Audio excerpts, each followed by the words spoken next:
Welcome to the Rome, Italy Botanical Garden. Admission is €5. This is one of the oldest botanical gardens in Europe, with its roots going back to the 13th century. It is 16 gardens in one, including a Japanese garden and a butterfly pavilion. I am a professional horticulturalist and arborist, and please join me in a guided tour of this amazing garden. We've been all over the place. This is where we're ending up our visit in Rome. But after fighting massive crowds at the Colosseum, the Roman Forum, the Vatican, the Dome climb, St. Peter's Basilica, the Vatican Museum. I mean, when we were in the Vatican Museum, it was wall-to-wall people, solid. You were like taking one little step at a time, like 3 inches at a time to advance forward. No kidding. We did that yesterday. And all the traffic, the melee, the melange of cars and people going here and there, and everybody weaving and dancing and ebbing and flowing together. I'm surprised more people don't get run over. But it's crazy. And the sirens, all that stuff. It's really nice to be in a peaceful place. This belongs to a university here in Rome, and it's their like a research station. It used to be a private garden for the Catholic Church, and the Catholic Church gave it to the city of Rome, and Rome gave it as a research station to the university. So here's some cactuses over here. There's a few trees I recognize here. Blue Atlas cedar, Deodara cedar. Here's a weeping blue Atlas cedar. These are aloes of some kind. Yucca. Well, I was wondering if it was a type of yucca. Sure enough, it is. And here's a succulent of some kind. And we've got a cactus garden. Fancy gates. So this garden goes back originally to the 1200s. It was a medicinal garden for one of the popes. But actually, this is where one of the Roman emperors back in the, I don't know, 2nd or 3rd century had his personal bath. So here's a bunch of palm trees and cactuses. This here is an agave. They're pointed and they're spined, and then you see the outline of the leaves. This is when this was folded up against the leaf underneath it when it was young, before it opened up, and you can see the outline of all the leaves. So you know it's an agave. And here's another type of agave. This is a variegated agave. Interesting. American agave. Here's some prickly pear cactus. Probably came from, again, the U.S. or northern Mexico. And make prickly pear cactus fruit jam, jellies, liqueurs. Put it in margaritas. It's a sweetening. It's really, really nice. And I've tasted the fruit. It's actually very sweet. You gotta spit out the seeds. This looks like a type of banana, plantain or banana. Here's a laurustinus. These grow in our area. They call this Euonymus japonica. It's actually, I don't know, this may be misnamed. This is actually a laurustinus. I've got one of those in my yard. It's a fir of some kind. A.B. cephalonica luden. So here's a pine. I don't know what kind of pine. It's got really long needles. Let's look at that. There's about 6 or 7 fountains here in this garden. They're not running. This is one of them. And then here we have looks like a grapefruit tree. Really grow a range of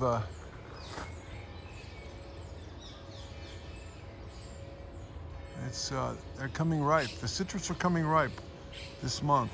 So here's another fountain. It's kind of a weak, piddly little thing. Yeah. Here's another one of the fountains. It's a bunch of little fish. The fish, and those are pollywogs. Oh yeah? Yeah. Pollywogs. There's fish. These are all there's fish and pollywogs. And then we got some more palms of some kind. That's a beautiful tree. Low and spread out and makes almost like a wall. And we have the big palms up here. And it's a great day for taking pictures because it's kind of cloudy, but sunny at the same time. The sun's coming through, it's not real bright, kind of gray. So these palm trees are like 40, 50, 60 feet tall. Here's an olive tree. It's not olive season yet. That's in the fall. Fall and early winter, so we're past that season. Here's a type of dogwood here. I don't know what kind. And here's a palm tree. It looks like it might want to fall over. I see there's a real problem at the butt, and that could indicate some butt rot. That's a real thick tree. There's the poppies are blooming. Aren't they beautiful? I've seen poppies all over Italy where we've gone. It's the season. So we're kind of in an area where there's a lot of flowers. Really neat. This is our last day. Tomorrow we fly out of Rome. So this is how we're going to end our day quickly too. So here's an elderberry. Sambuca. Talking about Sambuca, yesterday we ate in a restaurant. We were coming back from the Vatican. It's blooming right now. And they're blooming back at home too about this time of year. But it goes clear up there. It's a real tall one. There's a corkscrew, it looks like a corkscrew willow over here. On this. So we were coming back from the Vatican yesterday after doing the Vatican Museum, St. Peter's Basilica, the dome climb, all that stuff. It was amazing. We literally got hit with a major thunderstorm, a rainstorm. I mean, it was pouring, and the lightning and the thundering all around us as we're walking back to Trastevere. And literally, we were in a back alley in the Trastevere neighborhood where our hotel is. And literally, it was raining so hard that we ducked into a restaurant to have a bite to eat. We hadn't eaten since breakfast. It was like about 4 o'clock, and we were really hungry. You hear the birds squawking. I think these are like cockatiels. Yeah, there they are. I saw these in Barcelona. They're squawking. They're up in they're a yellow, and they're hiding in there. I can't get a picture of them. But they're yellow, green, really vibrant yellowish green color. And but for as beautiful as they are, they've got the awful squawk, and they squawk as they fly. It reminds me of the beautiful macaws in Belize that we saw. They're multicolored, big, beautiful macaws, but when they fly, they have this horrific screaming, screeching sound. It was amazing. Now, a bird so beautiful can have such an ugly sound. It's one of the contradictions in nature, ironies or whatever. Anyway, paradoxes. I don't know. So we slipped into this restaurant and we had the best meal. It was incredible. But anyway, the guy at the end, the waiter, asked us if we wanted coffee. Well, Sandy wanted a latte, coffee with milk, and I said I'll take a cappuccino. So a little tiny cup of really coffee that is very strong. And he said, "Would you like some sambuca in it?" I said, "Sambuca?" And Sandy goes, "That's elderberry." I said, "Sambuca." And they have a sambuca liqueur, which comes from the elderberry. And I said, and he said, "Hey, if you don't like it, you don't pay for it." I thought, oh, that's a deal I can't refuse. So he brought me this little cup of really dark coffee, and it had some sambuca in it. It was a elderberry liqueur. It was absolutely delicious. So now I can't wait to get home, see if I can find sambuca at our liquor store and add some to my coffee. It was really, really good. And it was like a botanical. And so this is being held up by a post, a prop. And it's going to be eating into the wood, but I guess that's better than the tree falling over. As we're walking through the gardens, my fertile brain is thinking about a lot of interesting things we've seen and done, and maybe somebody will appreciate our travel experiences. But that's the great thing about traveling, is you get to see different things, you taste different things, different foods, and it really truly enriches your life. And there's more beautiful flowers. I don't know what these are. We're about to go into a greenhouse here. La Serra Corsini from 1800. Bathtubs Oh, belong to Queen Christina oh, these are of Sweden. these are the bathtubs. during her stay at Villa Corsini in 1659 to 1689. So the Queen Christina of Sweden stayed here in, probably got tired of the cold wet weather up there in Sweden, and so she stayed here for 30 years. And there's her bathtub. So yeah, they turned her bathtubs into planters. Yeah, look at that. Did she bring her bathtubs with her from Sweden?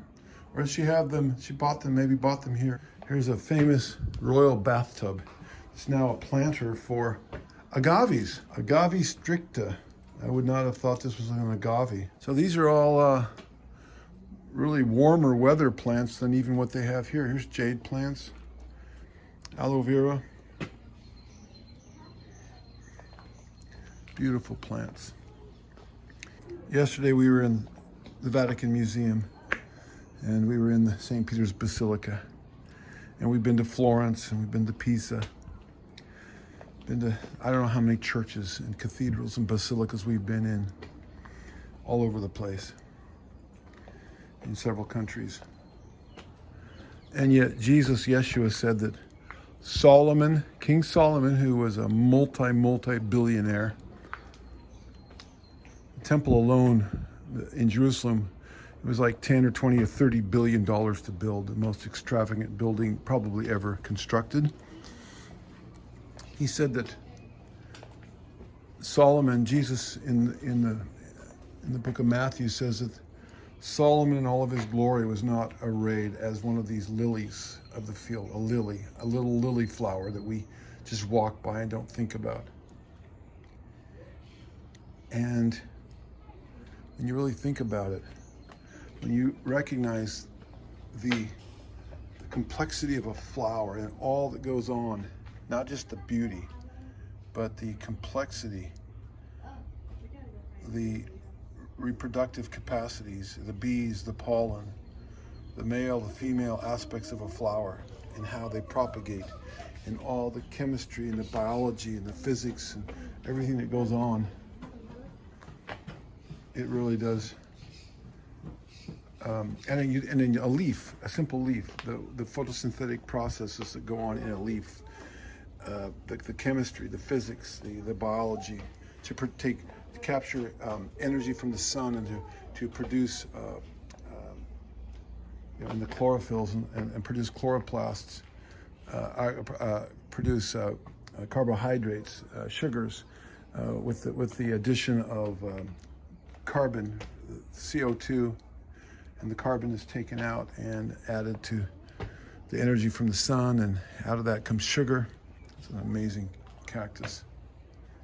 And you think about all that, and then this is what feeds trees and plants, and then that in turn feeds human beings, animals, and all living creatures feed off of plants and their ability to photosynthesize, to take energy from the sun and to turn it into food that the plant, not only the plant benefits from, but then it produces fruit, seeds, fruit, other things that sustain life for humans and animals. And because this cactus is like hairy, it's a hairy cactus. And when you start thinking about that, if you study a little bit about biology and that kind of thing, you realize that as glorious as the Sistine Chapel is, or the works of Leonardo da Vinci, Michelangelo, Raphael, and all the other great artists, sculptors, painters, fresco workers, architects, it really, a flower really is something much more amazing, look at that, than all of the art that human beings have created. And I'm not to in any way disparage the artistic abilities, the gifts, the heavenly gifts of these artists, the music, the architecture, the beauty that they've created, but it's nothing compared to that of the Creator and of the creation. And this is a flower. This isn't even the human brain or the human eye, which is immensely more complex. We don't even understand it. So anyway, I'm waxing philosophically. Whether eloquent or not is for the viewer to ascertain and to decide. So here's another one of the bathtubs from the Queen of, she had two. I guess she had one for the morning and one for the evening. I don't know. I don't know. Here's the second bathtub, Sandy. Hard to say. She's royalty. So I'm speculating that she didn't bring this from Spain. It's probably a little bit much, so she probably bought it here in Italian marble. It was probably too much, too heavy to take back to Sweden. Did I say Spain? I meant from Sweden. She used it while she was here in It was like 30 Rome. years. Huh? The Queen of Sweden? Okay. Well, she had a lovely bathtub, and then she probably didn't want to take it back to Sweden, so she left it here. And now it's, for the last 400 years, it has been a planter in the Botanical Gardens here in Rome. Another beautiful. The flowers are gorgeous. The desert's blooming in the U.S. Southwest at this time of the year too, isn't it? Arizona and New Mexico and Southern California. Yeah, April, May. This is the time. Look at this flower. Get a better shot at this and zoom in. Look at all the glory and the beauty of that. Here's one that hasn't opened up yet. Beautiful. This should be a top tourist attraction in Rome. All the flowers and all the beautiful cacti. I love cactuses, so I'm a cactus nerd. I don't know much about them, but I've got a couple windows full of 3 windows full of cactuses. And I like cactuses because they're different than what we have in Oregon. And also, I only have to water them like once a month. They're very forgiving. If you go a few weeks without watering them, they don't mind too. These barrel cactuses or whatever they are. They're from Brazil, Peru, Argentina. They're from all over. It's Peru. So cactuses really only grow in a few places in the world. The desert Southwest, U.S. Southwest, northern Mexico, Brazil, Peru, Bolivia. Oh, cactus is there too? Yeah, there's a fuzzy one. Okay. So they grow, yeah, I thought they mostly grew in southern South America, but apparently they grow north if they're in Colombia. And here they're in Peru. Well, yeah, you expect them to be growing there. Yeah, but this particular kind, there's another one that's very Yeah. colorful. I think there's a couple places in Africa where they grow too. Angola, there we go. Here's one from Angola in Africa. Down by South Africa. Madagascar, yep. This really isn't a cactus though. Morocco, okay, no, northern, And Tunisia. oh, in Tunisia, yeah, okay, so there are sprinkles. About to the end of this greenhouse and we'll step out. It's kind of warm in here. This here is another agave or aloe, these are aloes from Madagascar. You find aloes, I mean, we found aloes growing on the, in Israel, right along the Sea of Galilee, like big ones. So this tree, the Wallemia nobilis, was thought to be extinct, and then they found one in 1994 in a ravine in Australia. And here it is, they brought one here. A real interesting leaf. It's a conifer of some kind, really unique. Well, thankfully we have botanical gardens to help preserve some of these rare species. Here's a spruce, some variety of spruce. Here's another spruce. Oh, I mean, this is a fir. Abies blanco, white fir. It looks like a grand fir. Got the flat leaves, but it's not. It's a little different. So here's the garden of medicinal plants for one of the popes. Back, I think I want to say in the original garden here, back from the medieval times, Middle Ages. They were used for monasteries. They prepared drugs or pharmaceuticals from these plants. But it's cool that this has such a long history though, going back almost 800-900 years. A lot of things we've lost along the way as far as medicinal herbs and the use of plants for healing purposes. They look like artichokes there. This is probably a weed, a dandelion, but actually these are very medicinal. I don't know if this is here by purpose or by accident, but the dandelion is one of the most medicinal plants. It does a lot of good things, from the roots to the flowers. This looks like horseradish. I don't know if it is or not. Mint, various kinds of mints, spearmint, peppermint. So look, maybe not. It's oregano. Okay, I thought it was mint. Mint has a similar leaf. Salvia. Oh, here's a mint. Menta. Lavender. I've got some of these things in my own garden. The pigeons are everywhere. In the city, on the buildings, on the streets, in the sidewalks, constantly dive bombing you. And here they are, picking around, looking for insects and other goodies. So here we have a type of alder. It's not labeled, but I can look at the leaf. This is a really big tree. It's old, and you can see the cones and the catkins. There it is, pretty good size, big trunk. And then here we have a bird of paradise. I guess this is his beak, and that's his crown or his top knot. And here's the first oak that I've seen. Quercus pubescens. Got the typical oak leaf. To get the kids outside, smelling the flowers, enjoying the natural beauty, having their teacher explain everything to them. It's kind of neat. Never know, there might be future botanists, gardeners, landscapers, arborists. Here's another water feature. A little bit of water dripping here and there. Gives you a little sound. Here's a little Japanese maple.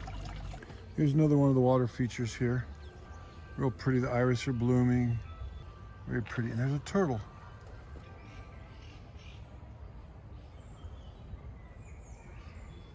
Here's a really large photinia. This is what they look like when they're allowed to become trees. They just got done blooming. This one's about, good 25 feet tall. They're actually beautiful. We trim them as hedges, but and here's a magnolia tree, evergreen magnolia, right there. A fountain from 1742.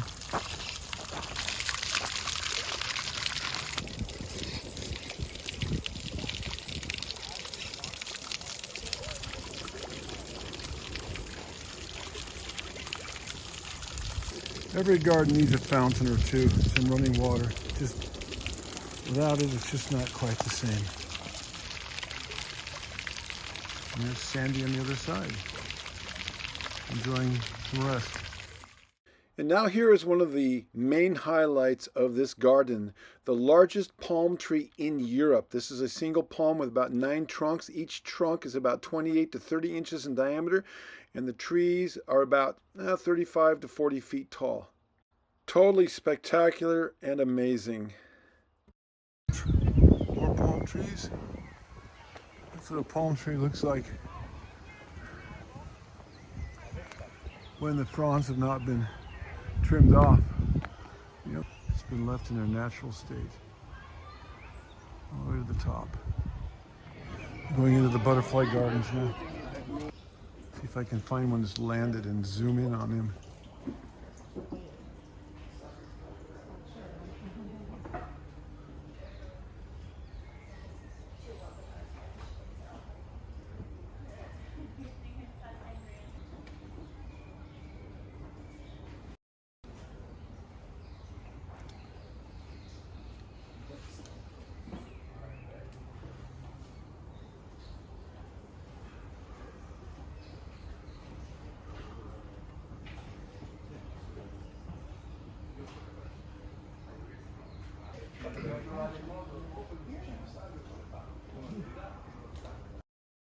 There's 2 butterflies mating.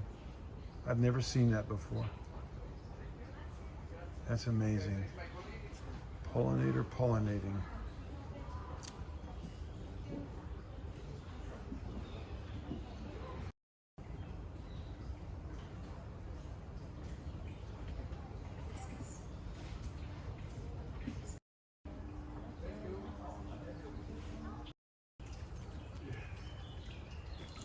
So these butterflies are kind of indigo blue. There you go. There you go. You get a little bit of shot of it. When they're sitting, they've got their wings folded up. There you go. You can kind of see the blue. It's translucent, iridescent.